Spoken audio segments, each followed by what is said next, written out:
thing that's probably similar between Boris and us is we took action, right? You know, and I know you're sitting there like, well, I don't, you know, maybe I don't have enough money, or I don't have enough experience, I don't have enough education. I didn't have any of that stuff when I started off either.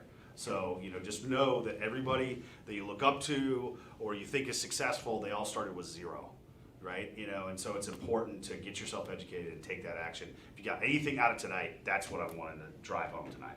Yeah, I probably would say that just think outside the box when it comes to investments. I spoke about creativity and rehabbing and financing and everything like that. That normally means that you are very educated, right? So education leads to better deals in that regard. I would just add that you know, kind of like what Ben said, is take action. Don't just get the analysis paralysis, or you just, it's too risky, blah, blah. Just start. I would even, if you're too, not scared, but maybe afraid of actually buying a 4-plex or a 10-plex, start with a house.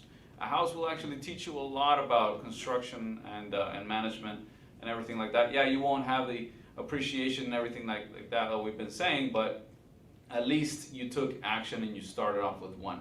And I can guarantee you, after you're finally done with that one, you're gonna be ready for, okay, maybe I'll just take on maybe a duplex or whatever. You can start off small and build up. It's not a race. Just because your neighbor is doing it and is doing it 20 times faster doesn't mean that it's that's the only way, right? And so that also goes in hand with thinking outside the box.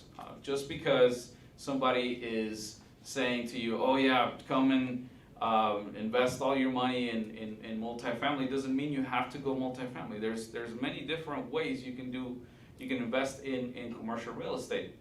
There's storage, there's warehouses, there's office, there's shopping centers. You know, if again, it goes back to you just being educated on every single asset class, so you can better structure them and become more profitable.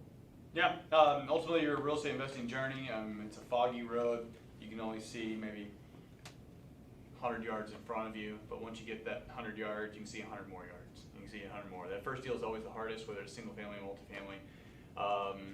Mitigate risk, get educated, and find ways to get involved. And if you don't want to do any of the active stuff, or maybe you try it and you hate it, there's still passive. So either way, you got to get in the game, you got to play it.